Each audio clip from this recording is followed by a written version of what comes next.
Kita akan bahas tentang keadilan Allah. Ya. Allah itu adil. Meskipun kelihatannya tidak adil. Kenapa? Ya karena jangkauan pandang mata kita sempit. Kita hanya melihat sekitar kita. Kita hanya melihat sampai hari kita meninggal dunia. Tapi keadilan Allah jauh melampaui itu. Ya, kita mau belajar menghayati sekarang. Kita akan baca Yakobus 5 ayat 1 sampai 11. Yakobus 5.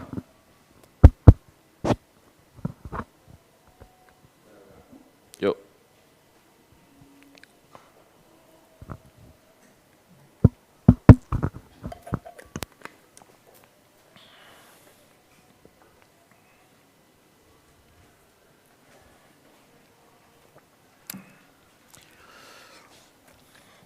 Kita tahu ya Bapak Ibu, Yakobus ini saudara Tuhan Yesus dan menuliskan suratnya sebelum tahun 70. Berarti orang percaya saat itu kebanyakan orang Yahudi, ya orang percaya Yesus kebanyakan orang Yahudi. Kita harus melihat dalam perspektif itu.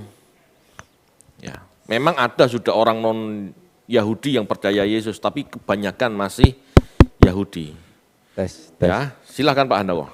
Yakobus 5 ayat 1 sampai 11. Jadi sekarang hai kamu orang-orang kaya, menangislah dan merataplah atas sengsara yang akan menimpa kamu. Kekayaanmu sudah busuk dan pakaianmu telah dimakan ngengat. Emas dan perakmu sudah berkarat dan karatnya akan menjadi kesaksian terhadap kamu dan akan memakan dagingmu seperti api. Kamu telah mengumpulkan harta pada hari-hari sedang berakhir.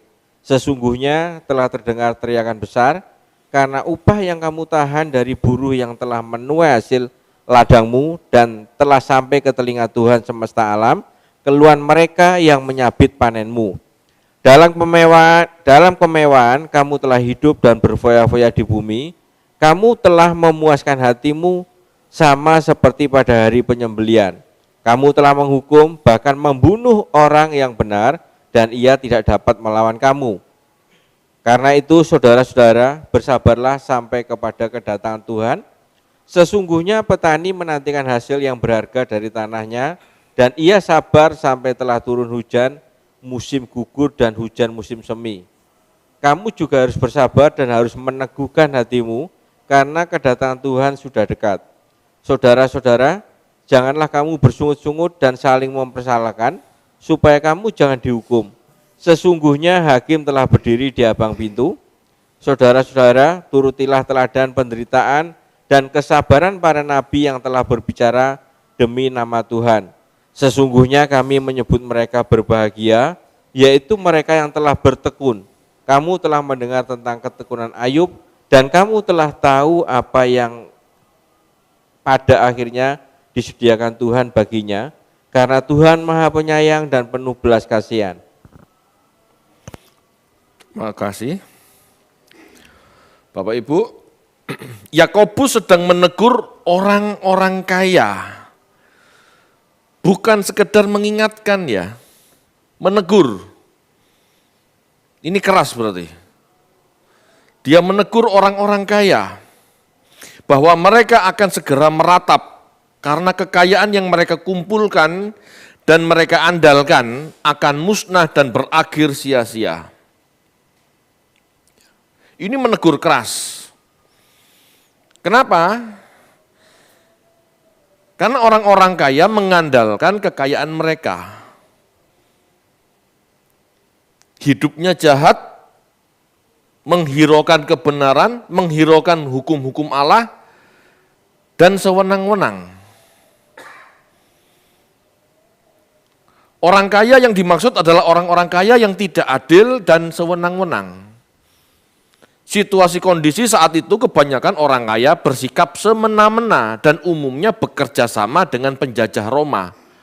Sehingga rakyat kecil tidak bisa mendapatkan hak-haknya. Disinilah jeritan hati orang miskin sampai kepada Allah, seperti darah Habel. Di zaman dulu Bapak Ibu, kecenderungan orang kaya hidup semena-mena, hidup seenaknya. Kecenderungan orang miskin hidup tertindas dan tidak berani seenaknya. Kenapa? Karena kebalikan, orang kaya berani seenaknya. Beda sama sekarang ya. Kalau sekarang hukum itu sudah lebih kuat. Jadi orang kaya tidak berani semena-mena, meskipun kecenderungannya tetap, tapi tidak separah dulu gitu ya. Dan orang miskin zaman sekarang tidak merasa tertindas seperti orang zaman dulu, karena orang zaman sekarang menjunjung tinggi hak asasi kan. Jadi meskipun kadang-kadang keterlaluan mulutnya, gitu ya. Udah miskin, belagu, gaya tok, itu zaman sekarang. Kalau dulu enggak berani.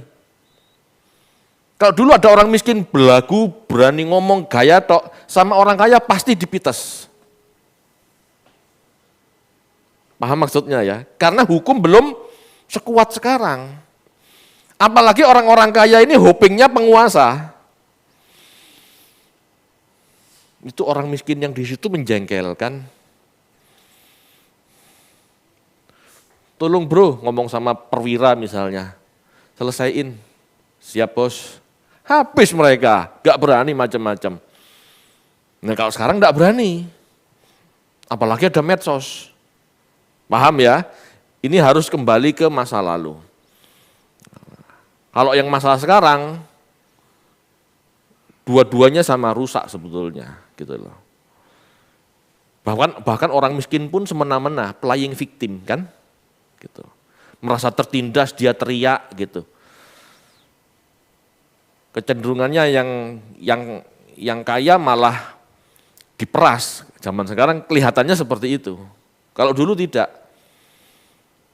Ya, kita harus melihat suasana.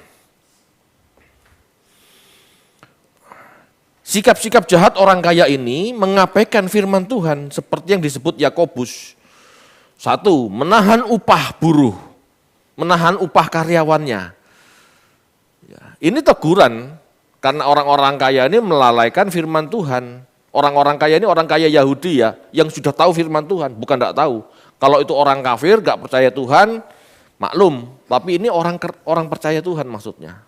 Orang-orang Yahudi kan juga percaya Allah kan, meskipun bukan Tuhan Yesus. Mereka pun tahu hukum ini. Kita baca yuk, Ulangan 24 ayat 14 sampai 15.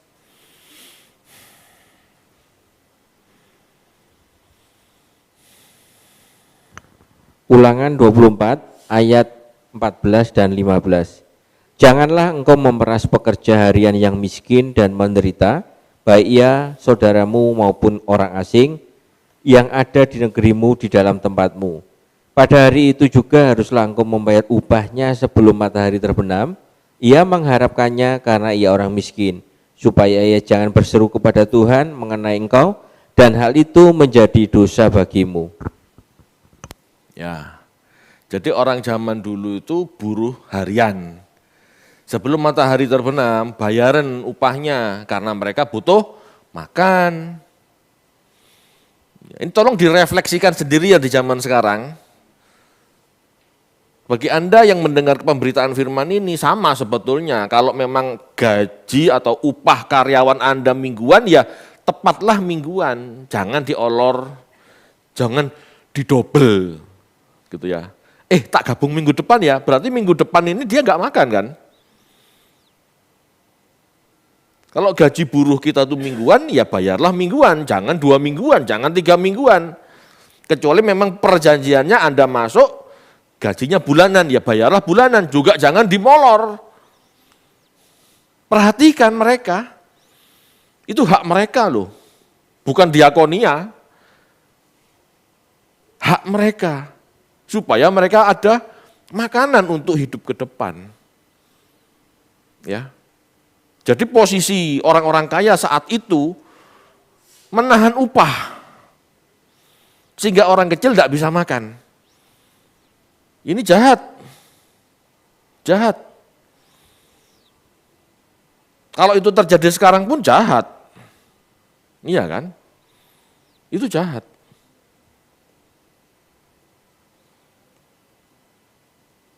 Pak, tapi memang pencairannya molor, Pak. Pencairan dana dari kontraktor besarnya molor, Pak. Ya usahakanlah gimana caranya mereka tetap bisa makan. Misalnya kita subkontraktor. Mosok buruh kita minggu depan enggak makan, tapi kan kita makan. Betul. Kenapa enggak berpikir lebih baik saya saja supaya mereka bisa makan? Mosok sih saya enggak bisa makan? Paham ya? Kadang-kadang kan pemikiran subkontraktor atau seorang bos gitu kan gitu. Mengorbankan orang kecil tetapi tidak mau mengorbankan keluarganya. Ini kan jahat juga. Ya. Tolong pertimbangkan ini karena sekali lagi kekudusan Allah, kesucian Allah itu bukan masalah batin saja, tetapi sikap kita terhadap orang lain itu juga menentukan kekudusan dan kesucian kita. Perhatikan orang lemah. Kalau mereka teriak didengar Tuhan. Tuhan membela orang-orang lemah, dikatakan. Jangan sampai mereka teriak sama Tuhan dan Tuhan dengar, habis kamu. Itu loh teologi Yahudi. Allah membela orang lemah itu benar. Allah membela orang yang tidak ada yang bela, itu jelas. Perhatikan itu. Yang kedua, sikap jahat orang-orang kaya ini berfoya-foya dalam kemewahan. Ya ini ciri-ciri orang fasik. Mazmur 73 ayat 3 sampai 5.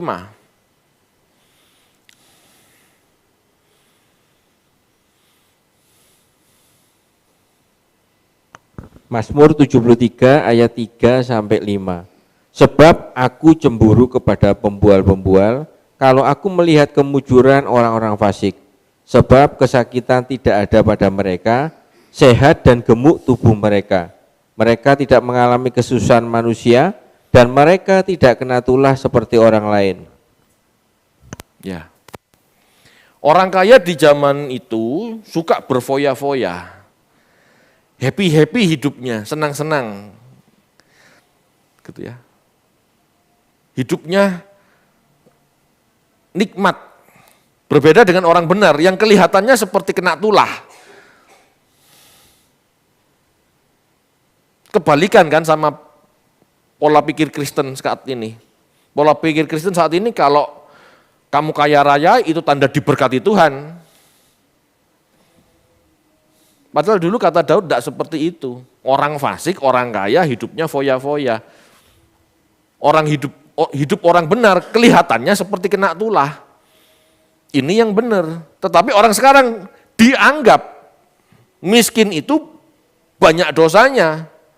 Kaya itu banyak benernya. Loh, halo? Enggak seperti itu Bapak Ibu. Ini Daud yang ngomong. Orang benar susah hidupnya. Orang fasik, foya-foya, kaya, tambah gemuk. Bukan berarti gemuk salah semua, tidak ya. Konteks, lihat konteksnya. Ini orang fasik, kebanyakan senang-senang, jadi tambah gemuk, kelihatannya tidak ada masalah, istilahnya gitu. Mereka tidak menghiraukan orang miskin. Itu maksudnya. Mereka cuek, mereka senang di atas penderitaan orang, tidak mau tahu. Tidak ada keadilannya, tidak ada sedekahnya, itu istilahnya. Kenapa kamu makan dengan 5 anggota keluargamu, dengan 5-6 macam makanan di meja, sedangkan tetanggamu miskin, makan saja belum tentu bisa. Kenapa sih enggak ambilin 2-3 macam makananmu berikan ke mereka? Itu loh yang dimaksud. Mereka tutup mata, foya-foya. Ya. Yang ketiga, menyingkirkan orang benar yang tidak dapat melawan. Kebijaksanaan Salomo 2. Kebijaksanaan Salomo 2 ayat 10 sampai 12. Kebijaksanaan Salomo adalah kitab Deuterokanonika yang juga dibaca orang Kristen zaman itu. Jadi kalau tidak kita baca ya kita tidak ngerti. Ya. Kebijaksanaan Salomo 2 ayat 10 sampai 12. Kebijaksanaan Salomo 2 ayat 10 sampai 12. Mari kita menindas orang miskin yang benar. Jangan kita mengasihani janda dan jangan peduli akan uban orang yang lanjut usia. Kekuatan kita hendaknya menjadi kaidah keadilan, sebab yang lemah ternyata tidak berguna. Marilah kita menghadang orang yang baik, sebab bagi kita ia menjadi gangguan serta menentang pekerjaan kita. Pelanggaran-pelanggaran hukum dituduhkannya kepada kita, dan kepada kita dipersalahkannya dosa-dosa terhadap pendidikan kita. Ya, jadi orang kaya saat itu kalau tidak suka sama orang miskin yang istilahnya vokal gitu ya, singkirkan, habisi. Ini yang dimaksud dengan Yakobus tadi, menyingkirkan orang-orang, ya, membunuh orang-orang benar. Ya, mereka tahu mereka tidak bisa melawan penguasa tentara di pihak mereka. Gitu. Sama zaman sekarang kan tetap berlaku itu. Kalau merasa temannya pejabat, temannya aparat, dia bisa seenaknya ya menekan orang lain. Nah, ini orang jahat sebetulnya. Ya. Jadi teguran Yakobus untuk mereka, untuk orang-orang yang seperti itu. Jika kita masih seperti itu, ayo bertobat. Kenapa? Karena Yakobus ngomong, merataplah, karena sebentar lagi kamu akan habis. Ya, merataplah.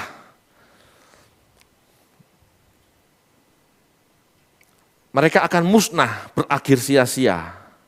Apa yang kamu perjuangkan, kekayaan materi akan musnah, gitu ya. Rakyat kecil saat itu benar-benar hidup tanpa pengharapan, gelisah dan menderita, sehingga pengharapan akan Mesias sebagai hakim yang adil sangat kuat. Ya. Sebagian orang Yahudi yang sudah percaya Yesus meyakini dia akan datang kembali dengan segera untuk memperbaiki situasi ini. Makanya Yakobus ngomong, menasihati kepada orang-orang miskin yang tertindas ini, sabar, Tuhan kita, Yesus akan segera datang. Dia akan membela kita. Ingat Yesus sejarah? Yesus sejarah itu aktivis kemanusiaan, dia pembela orang lemah. Gitu ya. Dia melawan kesewenang-wenangan orang kaya. Makanya tantangannya kepada orang kaya, kalau kamu mau sempurna, jual segala milikmu, bagikan ke orang miskin, ikut aku kalau kamu mau sempurna. Enggak berani orang kaya kan, itu. Karena Tuhan sang hakim akan segera datang.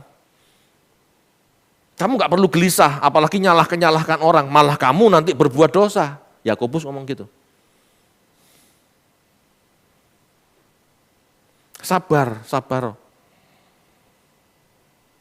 Orang kaya memang seperti itu, gitu ya. Orang kaya memang seperti itu dalam dosanya. Biarkan saja dia sebentar lagi habis. Ya, kalau enggak mati, Tuhan datang. Kalau enggak Tuhan datang duluan, ya mati kan gitu. Habis pasti. Kamu juga jangan emosional. Kamu juga jangan nyalah-nyalahkan orang. Kamu juga jangan mengeluh, menyalahkan situasi. Sabar.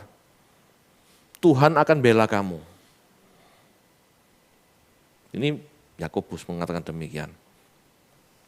Yakobus menyarankan kepada orang-orang teraniaya ini agar rela mengikuti jejak penderitaan dan kesabaran para nabi yang diutus Tuhan. Mereka disebut berbahagia karena bertekun. Ya, berbahagia.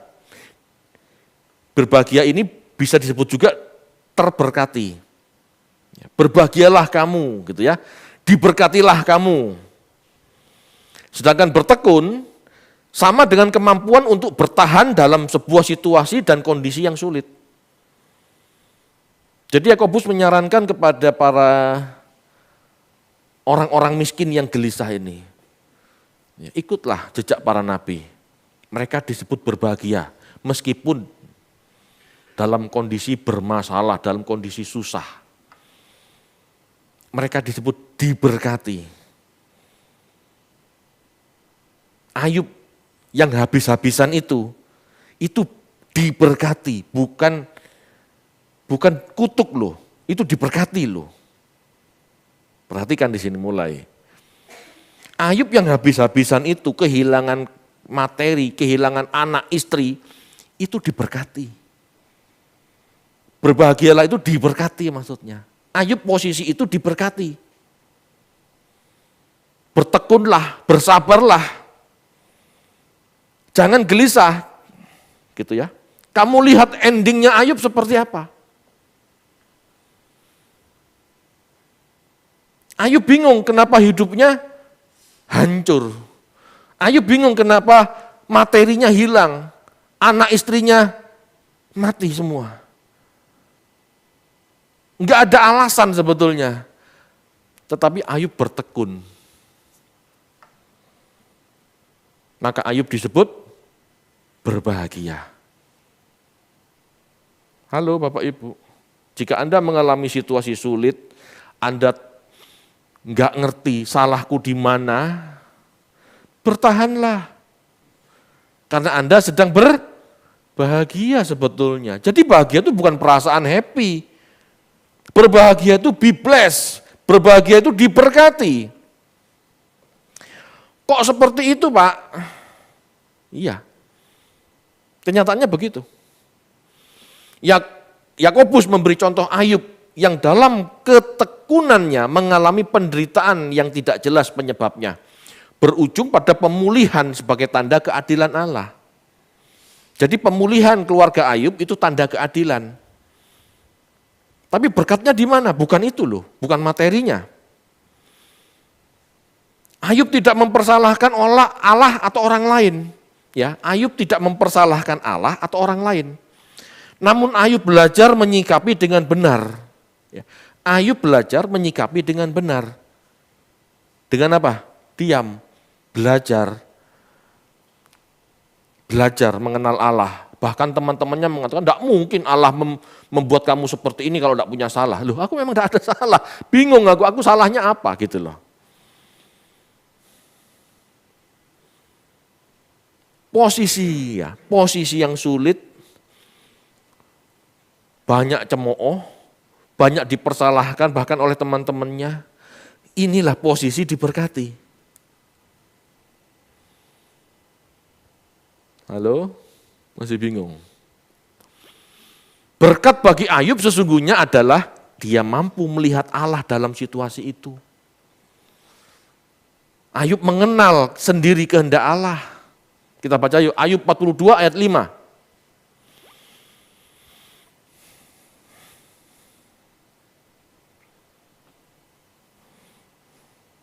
Ayub 42 ayat 5. Hanya dari kata orang saja aku mendengar tentang engkau, tetapi sekarang mataku sendiri memandang engkau. Ya. Itu loh berkat Ayub. Kalau Anda tidak punya masalah, Anda tidak akan pernah melihat Allah. Karena Allah bisa dipahami melalui pengalaman hidup. Zaman dulu kan tidak ada Alkitab. Zaman sekarang kita bisa mengenal Allah lewat Alkitab. Bersyukurlah sudah ada tulisan dalam kitab suci.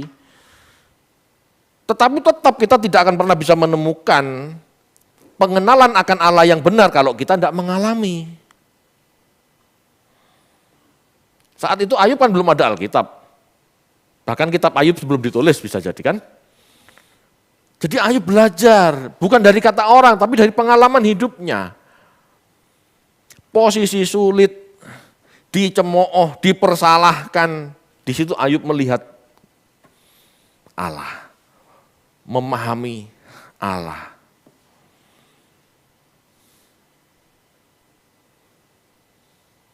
Berkat harus kita pahami sebagai segala hal yang kita terima yang membuat kita bisa hidup benar dan berkualitas. Itu berkat.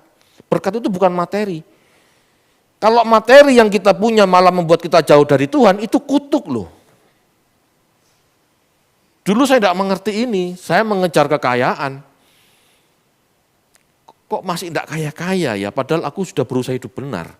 Berusaha hidup jujur, perpuluhan terus, ke gereja terus, pelayanan yo-yo, tapi gak kaya-kaya, stres saya.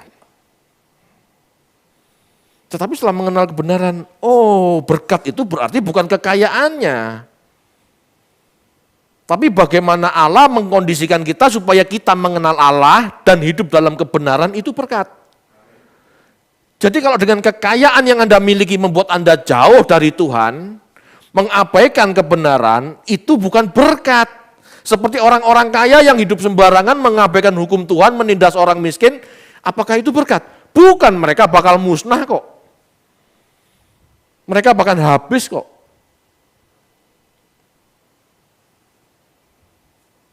Ya.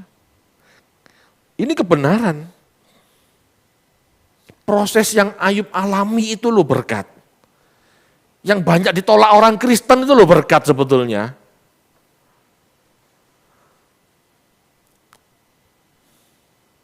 Tengking dalam nama Yesus, kan begitu. Padahal itu berkat. Dari masalah yang ada, masalah yang timbul, kamu bisa belajar mengandalkan Tuhan. Dari masalah yang ada, kamu bisa berbagi kepada orang miskin, memiliki empati kepada orang miskin. Di situ kamu bisa melihat bagaimana seharusnya hidup sebagai orang benar. Ada kesempatan hidup seperti Kristus hidup. Harusnya kan begitu, bukan jadi kaya tambah sombong, jadi kaya tambah semena-mena. Bukan seperti itu. Bahkan dengan hidup miskin pun kita bisa berbagi. Bahkan dengan hidup miskin pun kita bisa berbagi.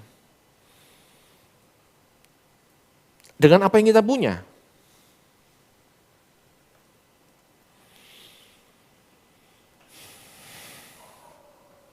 Bapak Ibu, Sang Hakim yang adil akan segera datang. Ya. Segera datang. Pak, mulai dulu Tuhan Yesus juga janji datang, Pak, sudah tidak datang-datang. Udah 2000 tahun. Betul. Memang kelihatannya molor, ya delay terus. Tapi jika pun Tuhan tidak segera datang, kita akan mati. Begitu kita mati, siapa yang jemput? Itu kan penghakiman sudah. Jangan membayangkan penghakiman gitu ya, penghakiman Tuhan, penghakiman tata putih, itu digelar di lapangan yang besar, tidak ada yang cukup lapangan Bapak Ibu. Dihakimi satu-satu, penghakiman Allah, tahta putih, dihakimi satu-satu, David maju. Dari Banyuwangi, Kecamatan Taman Baru, tidak ada yang begitu, nggak selesai. Mati, Anda dijemput siapa? Itu sudah vonisnya. Anda dijemput malaikat terang, berarti Anda ke Firdaus, aman, yes gitu ya. Tapi kalau yang datang itu malaikat kegelapan, roh jahat maksudnya, celaka Bapak Ibu. Kekayaan kita tidak bisa menolong. Mereka nggak butuh itu. Tak sokok uang Pak, sak gebok. Nggak butuh. Roh jahat nggak butuh duit. Orang fasik segera meratap dengan kehilangan segala miliknya, karena umur manusia terbatas. Ya. Orang saleh pun segera mendapat berkat dengan semakin memahami Allah. Dengan hidup terbatas, orang saleh akan mendapatkan berkat, pengertian-pengertian baru dalam pengalaman hidupnya. Kan sulit, orang saleh hidupnya sulit. Dia mendapatkan berkat, pengalaman-pengalaman mengerti Allah dan membuat dia semakin benar hidupnya. Ini berkat. Ia mati juga, gitu ya. Karena umurnya kan terbatas. Tetapi siapa yang menjemputnya, itu yang menjadi keadilan Tuhan.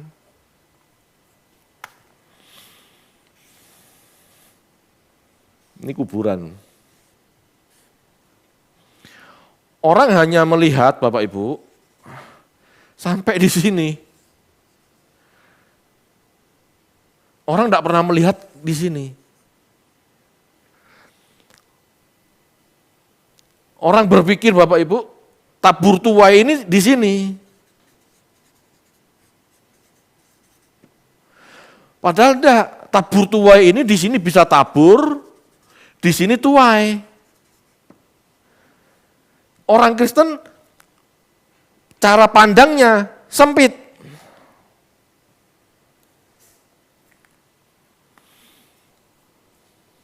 Orang Kristen cara pandangnya terlalu sempit, hanya melihat sampai kubur. Ini logika saja. Kalau tabur tuai itu hanya terjadi sebelum kita mati, tidak ada orang yang berpengharapan akan kekekalan.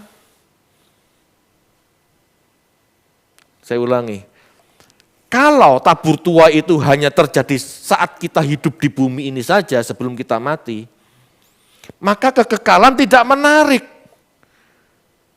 Dan Tuhan tidak mungkin melakukan itu.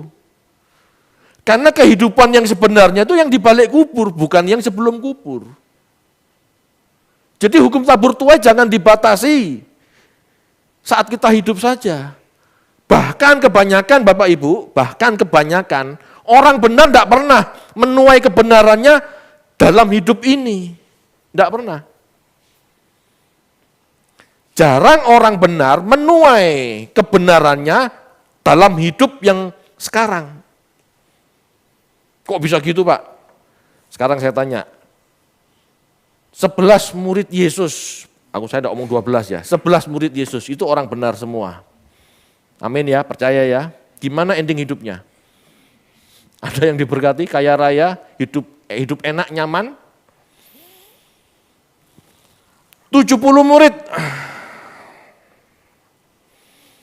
Ada yang jadi konglomerat, hidupnya nyaman, foya-foya. Happy ya, happy ye. Tidak ada. Sampai akhir hayat mereka hidup nelongso dari kacamata dunia. Gimana enggak mati dipotong-potong, mati ditarik kuda.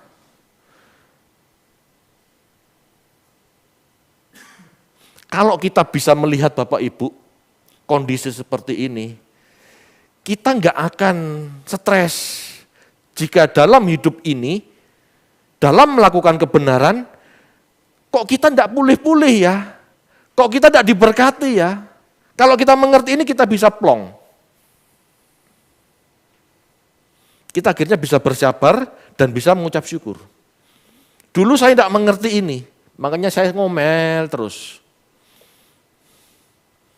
Bahkan dalam keluarga saya, posisi hidup tidak diberkati, tetap ada yang tidak mengerti ini dan mengeluh. Kok nggak diberkati ya, kita ini kurang benar gimana hidupnya. Ada masih. Saya sudah tidak ngomel seperti itu, kenapa? Saya tahu. Ternyata kebenaran hidup saya akan Tuhan perhitungkan nanti di kekekalan. Kalau sampai dalam hidup ini, Tuhan nyatakan berkat buat saya, Tuhan nyatakan keadilan buat saya dari kebenaran hidup saya, ya puji Tuhan. Kalau enggak ada masalah, karena hidup ini masih berlangsung terus. Halo Bapak Ibu, jangan anggap keadilan Tuhan itu cuma di dunia yang sekarang ini aja. Akhirnya kita stres.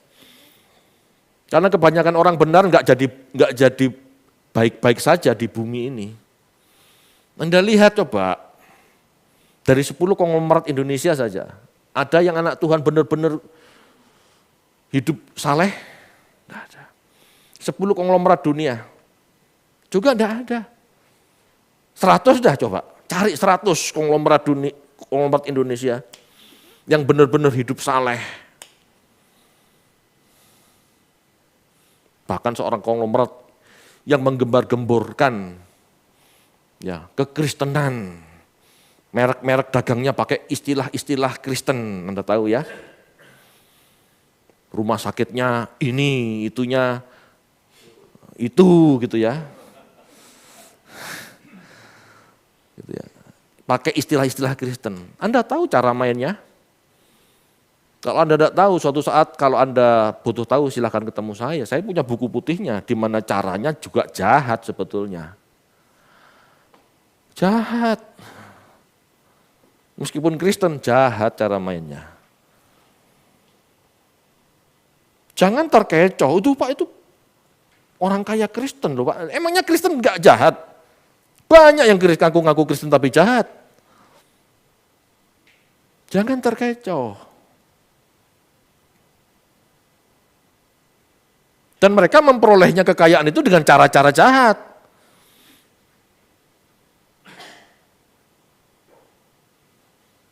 Ya. Kebenaran akan menang saat hakim itu datang. Kebenaran, keadilan akan ditegakkan jika hakim itu datang. Dia yang akan memutuskan, kamu binasa, kamu hidup, beroleh berkat keadilan maksudnya. Kalau selama hakim itu tidak datang, dunia ini tidak pernah adil. Bagaimana mau adil? Yang benar itu pasti kalah. Kenapa? Loh yang benar itu lo tempeleng pipi kiri, berikan pipi kanan. Bagaimana bisa menang? Yang tidak adil, tempeleng pipi kiri, hajar pipi kanan, jejak kiri, jejak kanan. Bisa menang? Mikir toh. Kadang-kadang orang Kristen itu terlalu naif. Dengan cara-cara rohani kita menang. Tidak bisa cara rohani bisa menang. Kecuali ya hakim itu datang menegakkan keadilannya, itu baru. Kenapa? Orang Kristen yang benar tidak pernah main hakim sendiri Bapak Ibu. Betul? Bisa kita melawan? Boleh. Tuhan sendiri ngomong kok, jangan balas kejahatan dengan kejahatan kok. Ya mana bisa menang, mau balas saja tidak boleh. Ini ngomong fakta ya. Balas saja tidak boleh, bagaimana bisa menang? Nah sedangkan mereka mukul kita seenaknya, bisa kita menang. Kalau di ring tinju Bapak Ibu, yang pukul-pukul, yang ya, terus pakai hukum rohani ini. Pukul pipi kiri, berikan pipi kanan. Acur Bapak Ibu, tidak bisa balas kan. Yang sana mukul seenaknya. Tidak bisa. Saya ini mau ngomong fakta loh ya. Saya tidak sedang manis bibir. Kenyataannya orang benar di dunia sulit menang. Kalau Tuhan tidak berkarya sendiri. Sulit menang. Yang pasti orang benar menang kalau hakimnya datang, kamu benar, hidupmu menyenangkan hidupku, hidupmu menyenangkan aku, masuk dalam perhentianku, kamu jahat, binasa kamu semua. Itu loh nanti. Disitulah keadilan Allah ditegakkan. Jika tidak mana bisa. Habel bisanya menjerit. Orang miskin zaman Yakobus bisanya apa? Menjerit. Kalau mereka punya kemampuan mengalahkan orang-orang kaya itu, tidak mungkin mereka menjerit. Mereka tidak punya kemampuan itu.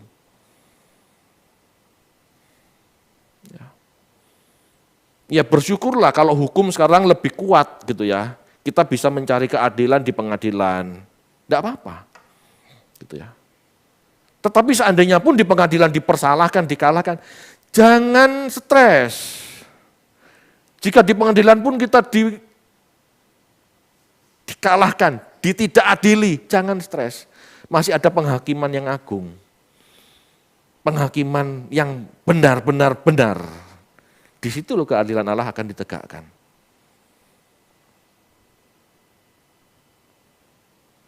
Kiranya firman malam hari ini jadi peringatan buat kita.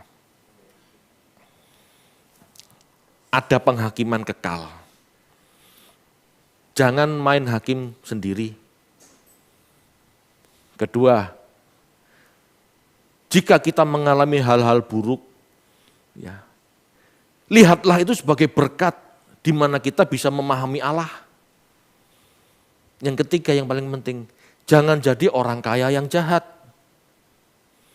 Hati-hati dengan sikap kita, jangan sampai kebijaksanaan kita dalam bekerja, dalam berusaha, dalam bersosialisasi gitu ya, dalam bermasyarakat merugikan orang lain.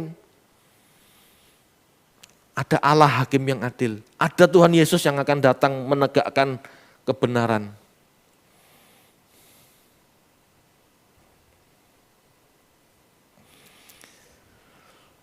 Saat kita menutup mata, siapa yang menjemput kita? Itulah keputusan sang hakim. Ada malaikat terang atau roh jahat yang menjemput kita. Itu vonis. Tidak bisa nego sudah. LB3 dengan segala isinya itu upah bagi kerelaan kita menerima proses hidup dengan tekun, sabar dalam setiap masalah yang ada. LB3 itu upah, bukan tujuan. Tujuan kita mengenal Allah. Tujuan kita mengenal Allah dan melakukan kehendaknya. Itu tujuannya. Jadi dalam proses hidup kita, kita mendapatkan kesempatan mengenal Allah. Jadi jangan ditengking. Dalam hidup di dunia yang sekarang, sikon kita tidak nyaman, sikon kita kadang-kadang teraniaya, dipersekusi sama orang lain, tidak bisa membalas. Ya. Bersabarlah, bertekunlah. Itu situasi Anda diberkati. Anda bisa mengenal Allah. Anda bisa membentuk sikap hati yang benar di hadapan Allah. Sabar, sabar. Aku tidak boleh melawan. Aku tidak boleh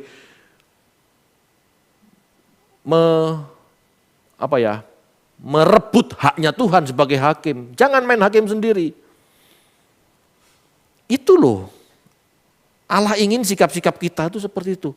Percaya pada Allah berarti yakin Allah akan membalas sesuai dengan keadilannya. Bahkan kalau perlu bersikaplah seperti Tuhan Yesus. Bukan kalau perlu ya harus sebetulnya. Ampunilah mereka Bapak, mereka tidak tahu apa yang mereka perbuat. Loh kalau punya dari proses itu kita muncul hal-hal baik dan akhirnya kita menjadi seperti Yesus. Itulah berkat. Berkat sesungguhnya. Tujuan kita hidup untuk itu. Untuk meroleh berkat itu. Kalau LB3 Bapak Ibu itu upah. Anda divonis benar, hidupmu seperti Yesus gitu ya. Anda masuk LB3, itu upah. Masuklah dalam persekutuan Tuhanmu. Itu upah. Bukan tujuan. Tujuannya kamu hidup seperti Yesus kan. Diberkati. Hidup seperti Yesus itu loh berkat. Kalau kamu tidak hidup seperti Yesus, menindas orang miskin, berlaku tidak adil, hidup foya-foya, tidak punya empati kepada si miskin. Kamu anak setan, minggir, aku tidak kenal kamu. Itu vonis, itu kutuk. Meskipun kelihatannya bergelimang harta. Keadilan Tuhan nanti ditegakkan di sini loh, di langit baru, bumi baru. Kita akan mendapatkan upah dari yang sebenarnya. Jangan andalkan kekayaan kita di sini. Jangan andalkan itu maksudnya enggak metatang-meteteng, bukan gitu. Jangan mengandalkan kekayaan di sini, jangan mengandalkan kekayaan kita di sini, di hidup sekarang ini, maksudnya apa? Jangan kamu nikmati sendiri. Jangan seolah-olah kamu bisa berbuat apa saja dengan kekayaanmu. Perhatikan orang miskin, kamu diberi kesempatan loh. Hidup seperti Tuhan, orang kaya itu kan seperti Tuhan. Kan tuan, orang kaya itu kan tuan. Berarti kita diberi kesempatan hidup seperti Tuhan sebetulnya. Maksudnya apa? Kamu bisa memberkati orang. Kita lakukan enggak? Atau kekayaan kita cuma hanya untuk diri kita sendiri? Diri kita, aku, istriku, anakku. Enggak ada empati buat orang miskin. Enggak ada empati buat orang yang susah.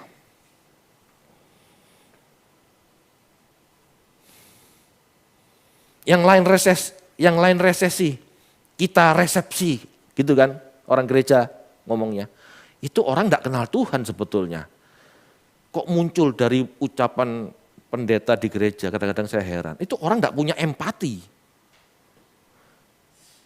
Orang resesi, kamu seharusnya juga ikut resesi, bagikan hartamu supaya mereka enggak kesusahan. Seharusnya sikap yang benar seperti itu.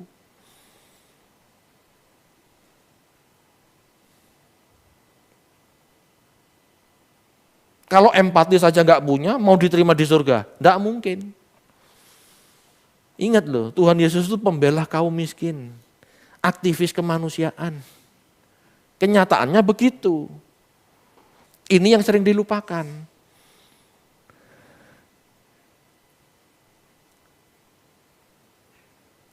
Yesus ingin dalam setiap khotbahnya orang mendengar. Tapi tetapi dia tahu orang-orang miskin itu datang kadang-kadang enggak mau dengar khotbahnya, cuman ingin makan, betul enggak? 5.000 orang, aku tahu kamu di sini itu bukan karena firmanku, tapi karena kamu mau makan, ya tetap dikasih kan? Halo? Jangan abaikan kebaikan Tuhan memberi makan 5.000 orang, itu harus kita contoh.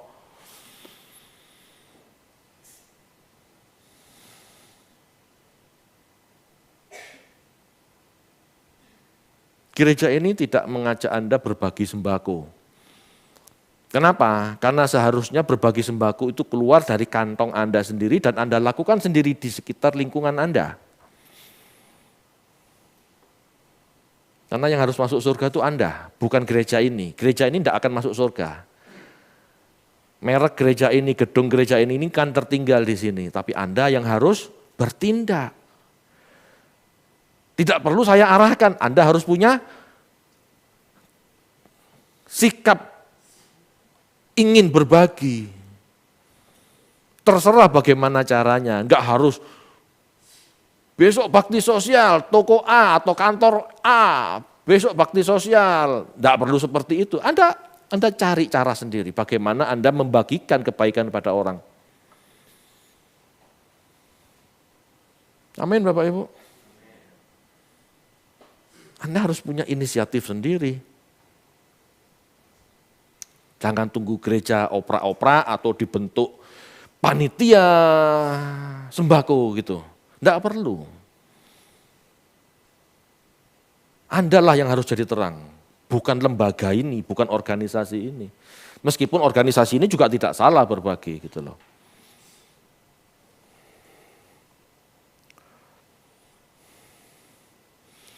Inilah keadilan Tuhan, yang kaya dan fasik akan kehilangan dan meratap, dan yang miskin tetap bertahan, ya, dan yang miskin tetapi mampu bertahan dengan saleh meski teraniaya akan mendapatkan berkatnya.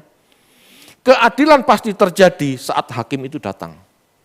Keadilan pasti terjadi saat hakim itu datang. Titik tekannya jelas ya, bukan masalah kaya miskin, tetapi fasik dan saleh. Kalau orang zaman sekarang miskin, udah miskin, bengis lagi, kan ada banyak juga kan. Kaya baik hati juga ada kan gitu. Meskipun memang umumnya sikap orang kaya cenderung semena-mena karena dia punya kesempatan itu. Fasilitas ada gitu loh, jangan. Ini hati-hati gitu loh, ini warning supaya orang kaya, orang punya duit semakin berhati-hati. Bukan orang miskin tidak hati-hati, ya sama saja sebetulnya. Cuman kemampuan untuk membalas, kemampuan untuk hidup, untuk memutuskan sewenang-wenang kan orang kaya lebih mampu. Gitu ya. Lukas 12 ayat 19 sampai 21. Jangankan sikap, gitu ya, jangankan sikap menindas. Mungkin sikap menindas tidak, tapi batinnya orang kaya lebih mudah kepleset. Kita baca yuk, silahkan. Lukas 12 ayat 19 sampai 21. Sesudah itu aku akan berkata kepada jiwaku, jiwaku ada padamu banyak barang, tertimbun untuk bertahun-tahun lamanya, beristirahatlah, makanlah, minumlah, dan bersenang-senanglah. Tetapi firman Allah kepadanya, hai engkau orang bodoh, pada malam ini juga jiwamu akan diambil daripadamu, dan apa yang telah kau sediakan untuk siapakah itu nanti? Demikianlah jadinya dengan orang yang mengumpulkan harta bagi dirinya sendiri, jikalau ia tidak kaya di hadapan Allah. Jelas? Kalau orang kaya merasa tenang dengan kekayaannya, depositoku banyak, hartaku banyak, tenanglah jiwaku, itu sudah meleset meskipun Anda tidak menekan orang miskin. Itu sudah meleset, itu sikap meleset. Sebetulnya sama saja Bapak Ibu. Orang miskin yang merasa gelisah karena besok takut makan, itu juga meleset. Karena kamu tidak percaya pemeliharaan Tuhan, sama saja sebetulnya. Tapi kecenderungan ini loh, sikap berbangga tanpa Tuhan. Sikap merasa aman tanpa Tuhan, karena punya kekayaan, itu sudah meleset. Apakah kita seperti itu? Banyak aspek Bapak Ibu. Pak Tony kan sering cerita, kalau pas tidak punya duit, cekot-cekot, dedek. Itu kan sebetulnya tanda sakit jiwanya manusia. Tapi kalau punya uang banyak, tenang. Itu kan contohnya Pak Tony dulu. Kan Pak Tony sendiri yang cerita. Loh, tapi kenyataannya begitu memang. Gitu ya. Memang, ayo koreksi toh. Gak punya duit gelisah, gitu ya. Piye Tuhan niki kesuk mangan opo aku, kan gitu kadang-kadang.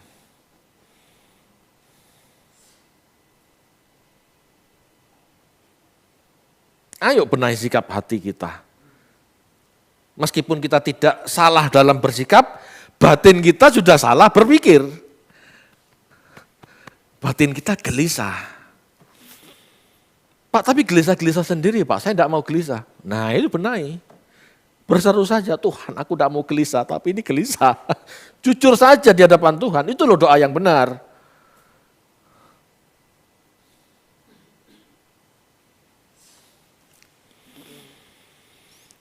Keadilan akan ditegakkan setelah hakim itu datang. Keadilan akan ditegakkan setelah hakim itu menggelar pengadilan atau penghakiman.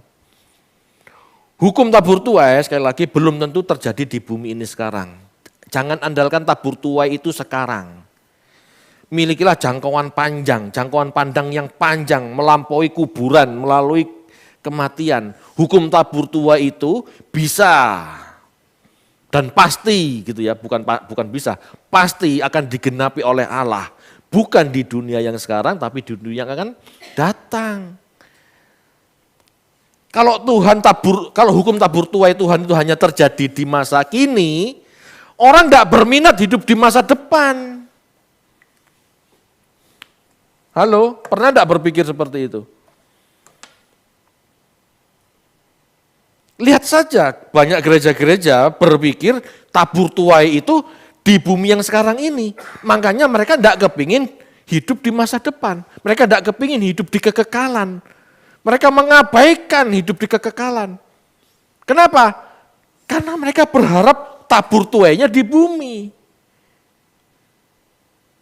Ini sudah sikap yang salah. Akhirnya orang dengan pengertian tabur tuai di bumi ini sebelum kematian, akhir hidupnya stres. Karena janji Tuhan terkesan bohong. Kamu tukang bohong. Akhirnya kecewa sama Tuhan. Lah dia salah mengerti sendiri kok nyalahkan Tuhan. Tapi kenyataannya banyak orang kecewa seperti itu kan. Kok gak diberkati ya kita ini. Kurang apa benar sama Tuhan. Padahal janji berkat ini bukan di sini. Janji berkat ini di sini. Janji keadilan Tuhan di sini.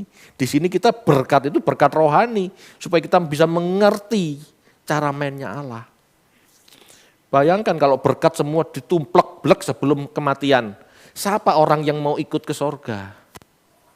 Tidak ada, sorga tidak menjanjikan.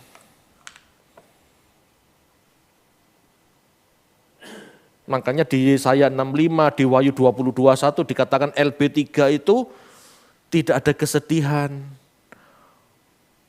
Orang yang bekerja menabur benih pasti akan menuai. Itu semua di sorga Bapak Ibu, itu semua di LB3, bukan di sini. Kalau di sini kita menabur padi gitu ya, belum tukul, belum panen, sudah digusur, akan dibangun mall, bisa kan?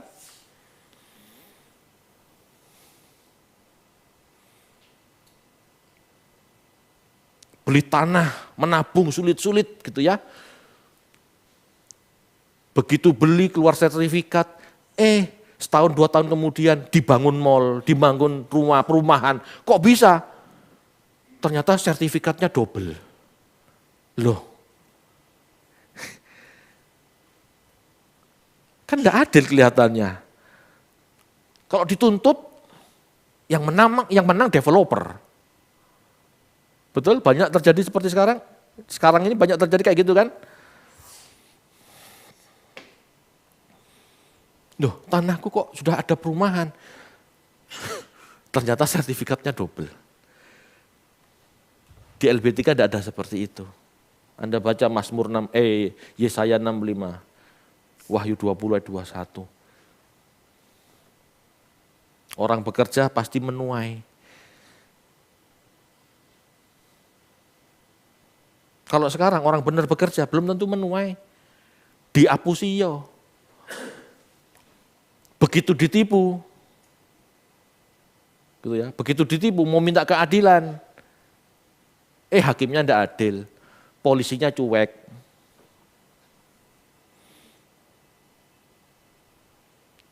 Ya bersyukur saya pernah mengalami hal-hal itu sehingga saya tahu, oh dunia ini begini.